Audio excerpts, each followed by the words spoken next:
Hey guys, it's your girl Kizzy Rock, and yes, Kizzy Rock is my birth given name. Happy Monday, guys. Hope you guys enjoyed your weekend. I got a word for you. So, guys, yesterday we finished up our 3-month session with Pastor R.C. Blake's and Mordecai mission. And guys, it was life changing, literally life changing. Like I'm still like on this cloud nine of this huge epiphany I got, just within the session itself. The thing is, and then yesterday, a couple of people kind of like, really broke down when it was time to leave. And of course, in turn that, most of us end up, having this moment because it's like, oh my goodness. But what I got from it in my spirit when I was thinking this morning was that, a lot of people never had a moment to feel safe. Right? Especially if they weren't protected in childhood, right? So it created that foundation of survival mode. So you never, ever, ever felt safe.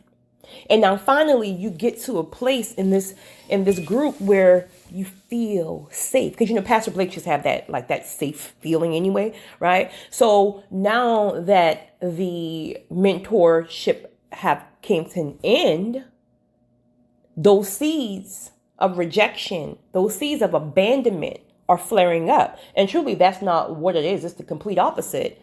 But the seeds of trauma will tell you that. So as I was listening to some people break down, my heart was just breaking because I felt it so heavy in the spirit that they feel like they were being abandoned or rejected again. And the truth of the matter is, it's just the beginning. It's just the beginning. Because now you are awakened. Now you know the truth. Right? Now you know the truth. So it was so beautiful, guys. I want to say this right here.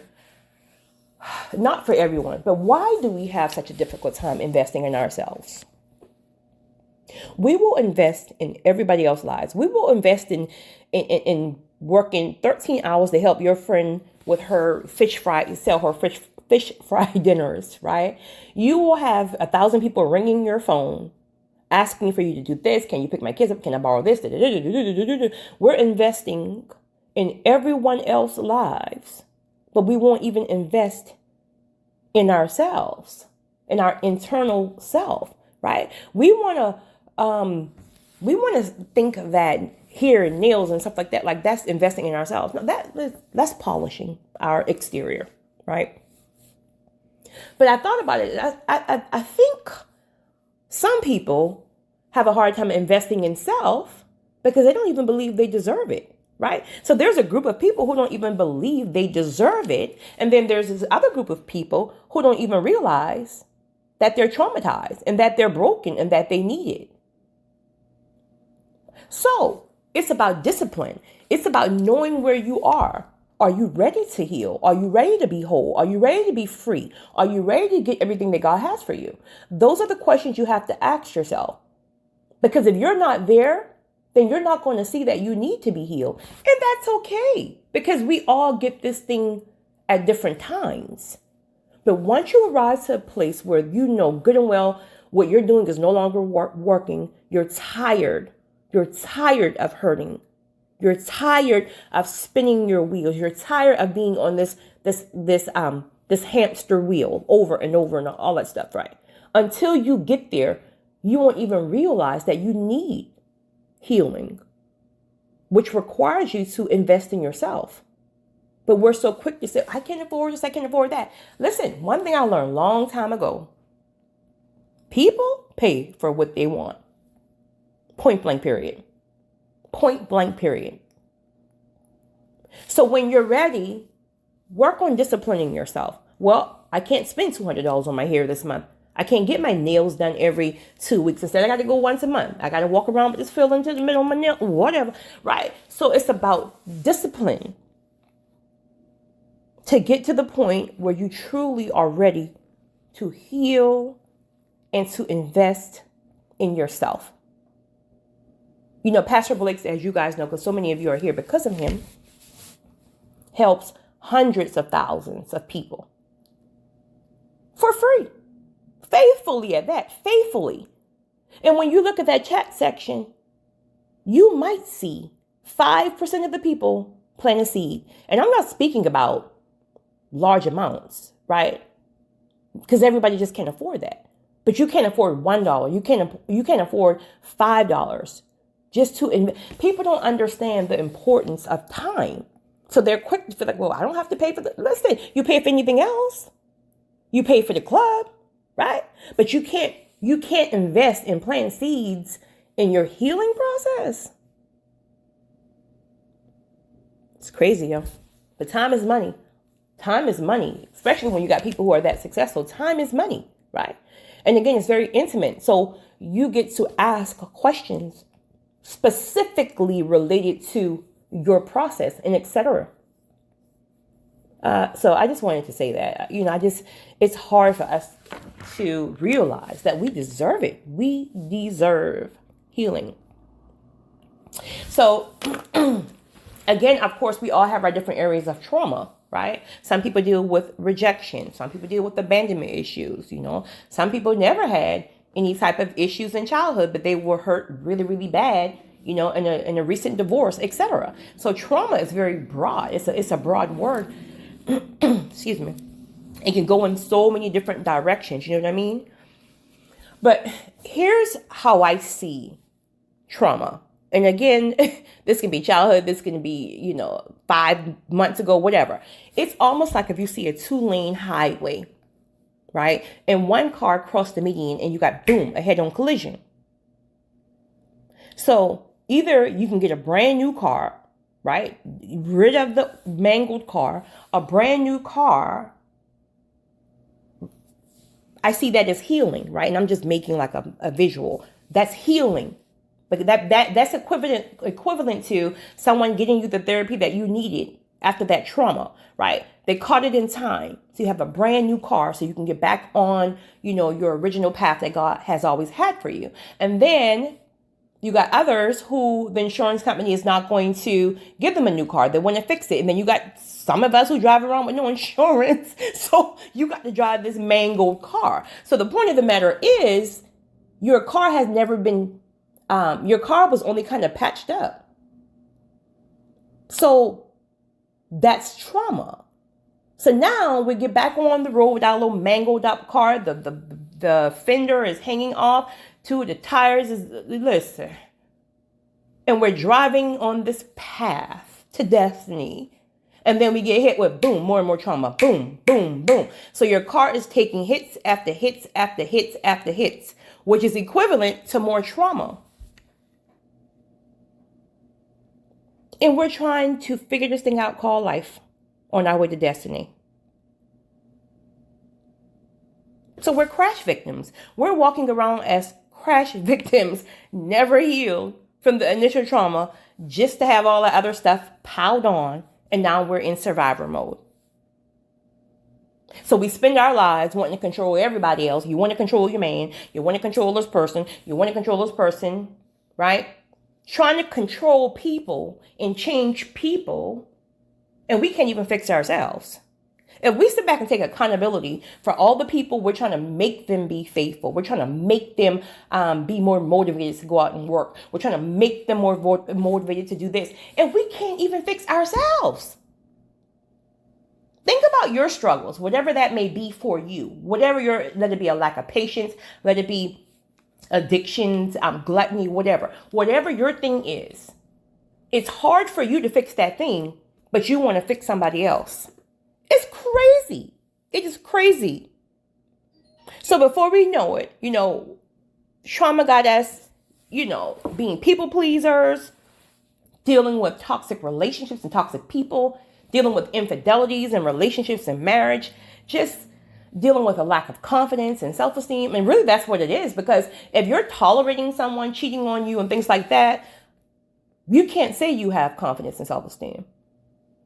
When you're whole, and you're healed, and your confidence and esteem is where it needs to be, you won't even have that conversation. We're not sitting up at no table 3 o'clock in the morning discussing why you ain't coming home. We're not doing that. In fact, I have 0 words for you. I'm not arguing with you. Just know that when you turn that lock, a new lock is on there. We're not having that conversation for what? Right? So that's what healing looks like, because you know who you are. You know what you bring to the table. You know what you deserve.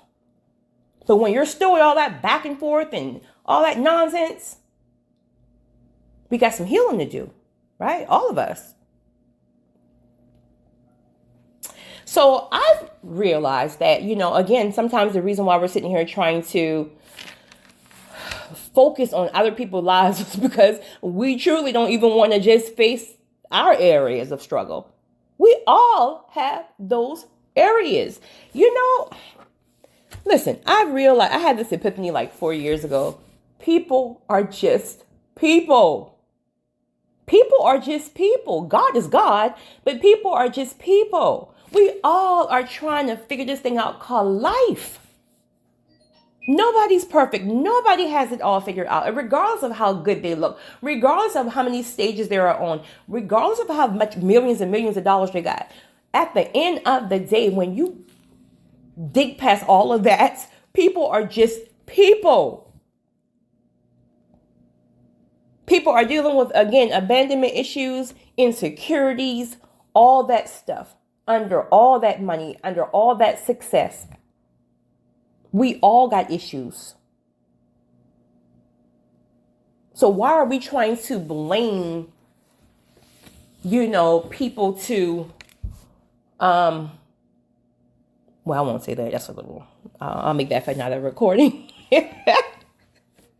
I'll make that for another recording. But either which way, also trying to change people sometimes, you really want to know what that really is about.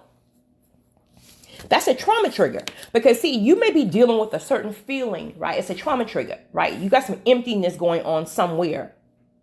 So you're really trying to change that person to fill that void, right? Of your trauma. And it's first of all, it's not going to even work, but you're whatever that void okay, say for example, you're somebody who deals with, let's just say, abandonment issues. Your parents gave you up. So you feel like everyone leaves you and no one. So, all right. So now your man, for example, may be out here truly working, right? 16 hours a day. And every time he leaves out the house, like, you're fussing about this man going to work. You're fussing about he worked too much, right? You're making this huge scene because he's working, quote unquote, too much. When really what you're doing is because you feel like he's abandoning you, which he's not if he's working. You feel like he's abandoning you. So you're trying to make him stay home, right? To heal your trigger. Really, that's what we're doing. We're trying to change people to fit our traumas versus us work on our own traumas and heal those areas. It's crazy. So I say this right here. I think it's so important. And I know a lot of people, have a hard time doing this. They don't even want to hear it. But it is so crucial to stay single until you have invested in your healing.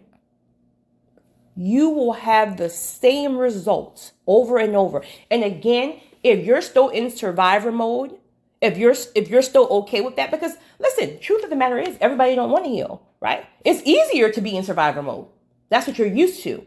Healing requires you to do something different. And that different don't always feel good, right? But if you're to the point, honestly, where you're okay with being in survivor mode, truth of the matter is, no matter what anyone says, right, it's going to go in one ear and go out the other. And that's fine. But, at some point, if you ever get to that point, you'll realize, like, I'm not doing this nonsense no more. I'm not doing this nonsense anymore. And then decide then to stay single and invest in your healing. Healing hurts. It does. Healing hurts because, again, you have to face all of your truth. You have to face your traumas. In order to heal them, you have to face it, right? You have to process it. And nobody really wants to do that because it hurts. So at the end of the day, once you heal, what you will realize is this right here, that it was all a lie. It was all a lie. The stories we told ourselves, The excuses we made, quote unquote, all men are dogs. All relationships is just toxic and a business deal, and nobody gets married just for love. All this other nonsense, right? I'm not worthy. No one wants me. I'm too old. I'm too fat. I'm too skinny. All this stuff, we, the world, told ourselves. It was all a lie. It was a reaction to our traumas. We told ourselves that to mask pain. We told ourselves that so we don't have to feel or be vulnerable again. It was all a lie. We made it up.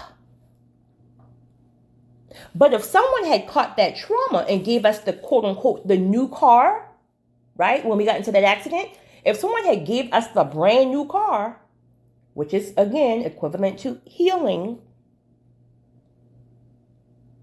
our stories would never have changed. Our stories only change because we never got healed from the initial trauma. And we're walking around here in survivor mode. So I hope this helps someone. I just want to encourage, someone that if you're at that level, again, I'm not talking to you honestly if you're still in survivor mode. And I promise you there's nothing. Listen, do what you do because you have to get to that point. Don't allow anyone to force you to get to the point where you're ready to heal. That's a process between you and God. Because when God comes to you and tap you and say, listen, I need you to heal because I need to give you some more things. I need you to do some things. It will be clear as day. You won't even run from it. You will run to it, right? But as long as people are trying to force you to heal in their timing, you're going to run further. So I'm speaking to the people who are truly at that point when you know God is telling you to heal because he wants to take you higher, right? He got some blessings for you. He needs you to break some generational cycles and curses. He needs you to heal because you deserve it. Because you deserve it. Please invest in yourself. Please invest in yourself because you deserve it. You guys have a great one. It's your girl, Kizzy Rock.